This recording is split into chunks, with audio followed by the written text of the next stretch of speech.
sometimes they don't, people don't see. When I went down to see, one thing I would take from you, you taught me, when I told you I was going down there, right? All right. And you told me to go down there for the right reasons. I never couldn't, I kind of had an idea what you meant. I don't go down there to smut or anything like that. You know, I'm so, okay, all right, but then I caught on to what you're saying. As I continued to go down, I started respecting the women a whole lot better. And now I try to get the gentlemen in my group to do the same thing. Don't look at these women as prostitutes. If you're looking for a prostitute, best believe you're going to find one, okay? But don't go down there looking for that, because you can probably go down there and find something a whole lot more. You can probably find your future wife more than likely down there than you probably would up here, okay? And that I took that to heed. Like I said, I told you that I was seeing a young lady. A lot of people probably seen her in my videos, okay? Our relationship, it's always more or less about a distance problem than a relationship problem. Okay? And that's something I can, hopefully that's something that's very fixable. And it's kind of hard to get the young ladies to understand that, most of the men that go down there are good black men who are looking for relationships.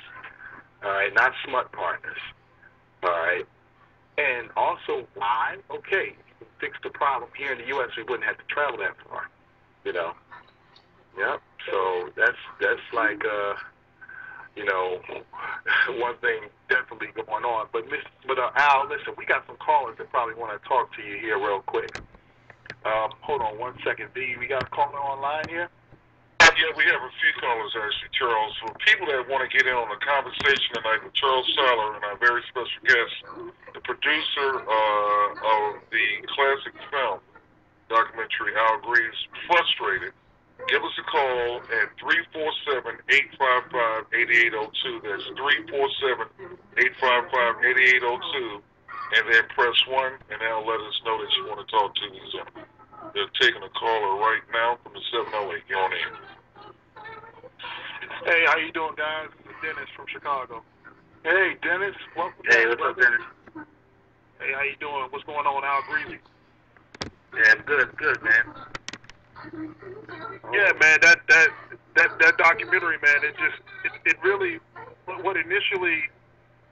really piqued my interest was when the one gentleman said, this will change your thinking of women down here. Exactly. And that was so profound. I'm like, okay, I'm going this year. Oh my God, it sure was. No more BS. I'm going this year. And at that point, when I finally bought the ticket and got the visa and everything, my fear, the pain of turning back was greater than my fear of going forward. Because I was a little nervous about going down there. But when I went down there, it's like the skies opened up, and I'm like, holy crap. Yes. And, that film definitely had an impact on me. And I just wanted to know what inspired you to create the film.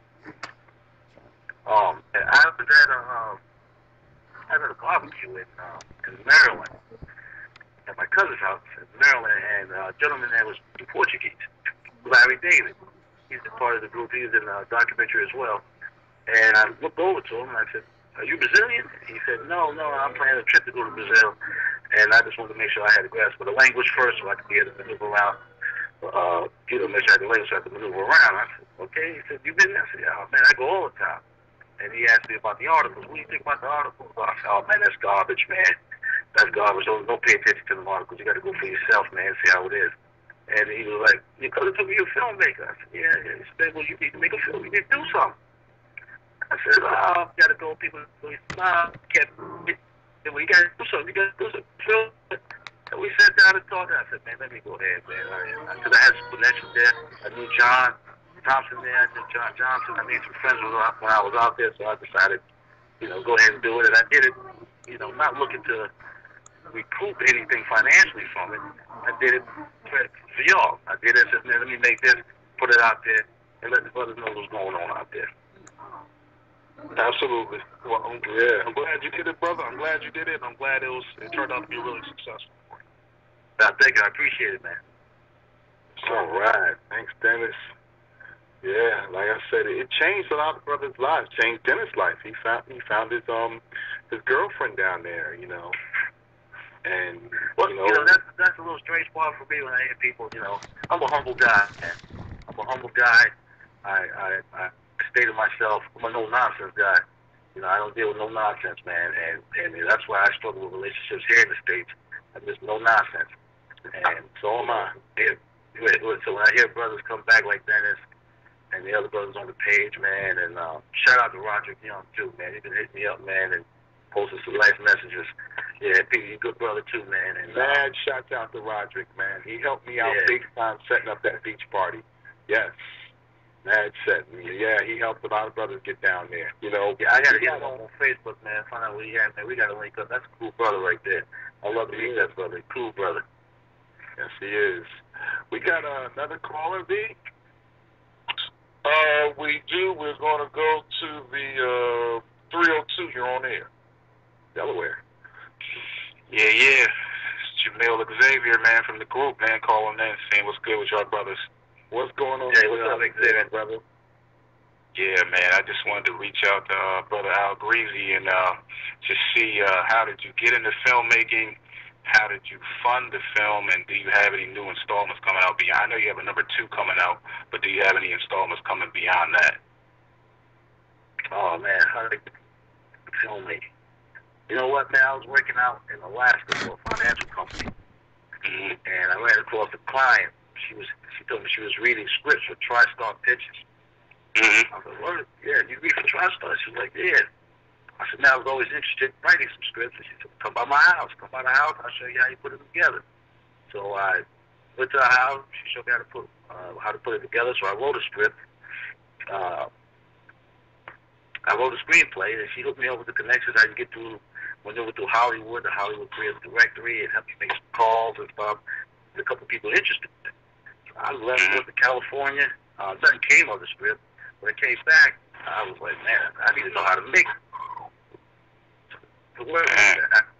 The fact that, somebody turning my stuff down just let me flat, and I felt like I had to go to recourse. So I could go get it myself. And I went back with the film school, learned how to make it, and go from there. I funded it, frustrated out of my own pocket myself. Okay. Yeah, that's what I did, man. You want something done, you believe in it, man. I don't mind going in my own pockets and spending the money on myself. I believe in myself. Well done. Yeah, did that. Frustrated came out, and like I said, I got Frustrated 2, Chapter 2 on deck, and that's coming out, I think, the end of February. We'll be at the end of February, early March. And we got Chapter 3 in the works. I got a young lady, she's putting the script together for Chapter 3. Okay. Yeah. Sounds good, man. We're going down the line. We keep tapping all the frustrations, man. Getting it all out. Keep that good work coming, brother. Yes, it will. Keep it cranking. Yes, keep that cranking there. I mean, I think that's what a lot of your audiences here tonight want to know is when Chapter 2 rather is coming out. Now they got a Chapter 3 too coming soon. Chapter 3 is going to start probably filming that in summertime. Chapter 3 in the summertime. Okay. Chapter 2, trying to show your brothers how not to get caught up in that court system. Well, that's the thing. Dealing with the child support and stuff. You want to avoid that. A lot of brothers then got derailed by that in the group too, because they can't get passports behind that. Right. You can't get passports, you can't get driver's license, you can't travel abroad. They're trying to keep you trapped. You want traffic here. So Chapter 2 is going to go into that whole, the child support system and dating here, man. And there's some laws on the books I had no idea about, man, when it comes to dating. Women with children. You go date women with children, how you can be liable for child support even though they're not your kids because you were just there being a nice guy. Trying to be a nice guy. Back that up. I know a couple of things. I know that if you sign that birth certificate and that child's not yours, you're liable anyway. But you're telling me now... Listen, you don't even have to sign it, man. You don't even have to sign it. You're liable, man. What state is this? I mean, are you for real? Oh, man. Listen, I don't want to give it away. I'm Captain. Okay. We put some time in Chapter 2. We're gonna Okay, take that's that the for subject. chapter 2. Yeah, best believe I'm ripping that up. I'm ripping it up, no doubt. Because now you done really surprised me. I didn't know that. Oh, well. Yeah. You hear how the Matrix is, brothers? Okay. This does not, once again, it does not pay to date the Matrix to a degree. Okay, especially if the woman already has children. Okay, it's just responsibilities that we do not have to have. Okay, you know, like I said, well, you gotta stop being that nice guy. You gotta stop being that nice guy. Well, that nice guy's dead. You gotta kill that nice guy. Exactly. Well, you know what I say? I said, and a lot of guys will probably know because I have a video on my YouTube channel that says, nice guys finished last in Matrix USA, was finished first in Brazil. You can still be that nice guy, but not here. Okay? Not here in the Matrix USA. All right? Because, yeah, you're asking for a whole lot of trouble. Okay? And hey, you done, I'm definitely going to be on that DVD now. Yeah, you gotta check that. This one here is serious. Chapter 2 is serious, no joke.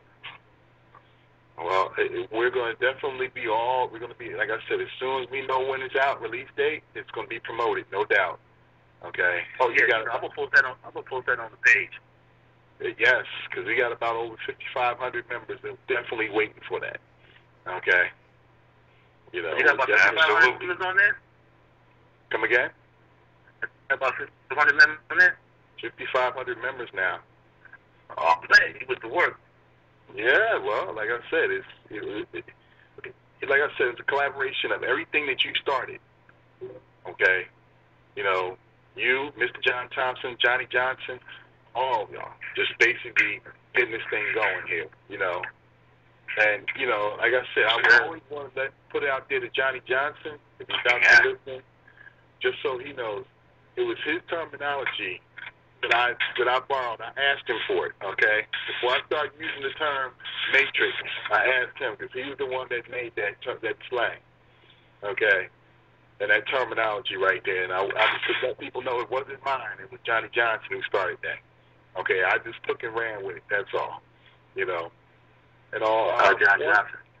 Yeah, that's my man right there. My man, every time he pop in the Matrix, man, he hit me up, man. No matter where he at, man, we go hang out, man. That's my man right there. That's my dog right there. All right, yeah. Well, he showed me a lot.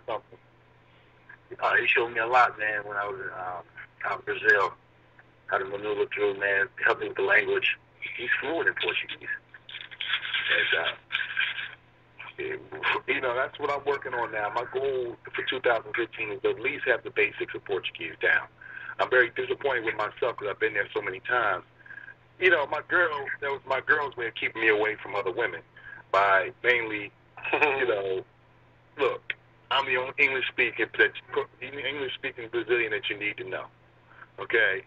And she just basically stuck with me and interpreted everything for me, okay, you know. But my goal now, when you was there, did you have a chance to go down to Lapa? Oh, yes. We were down to Lapa a couple of times. In fact, we were Lapa is sick. Lapa is sick. Yes, it is. On a Friday or Saturday night, it is wild. It is sick. You got 3,000-4,000 people just dancing. Yeah. In fact, we got a clip of that in my YouTube channel. All right, will be me and a young man named Young Reek, is you know what he calls, you know, young man calls himself. You know, me and him went down there back in November, and on Friday night, and they were just tearing the street up. It was like they were all over the place, you know, dancing and everything, all over. You know, even right near. Even we took a picture right there at the Rio de Janeiro steps. Okay, right where Pharrell and Snoop Dogg did their video. Yeah. You know. And so it's like I said, we travel all over. Now, what I'm going to be doing from here on out is I'm going to be traveling all over Brazil. You know, Salvador de Bahia, Fortaleza, because now I'm looking for a place to where I can set up shop. Okay, you know, buy a house and, you know, prepare myself for the next chapter of my life in Brazil.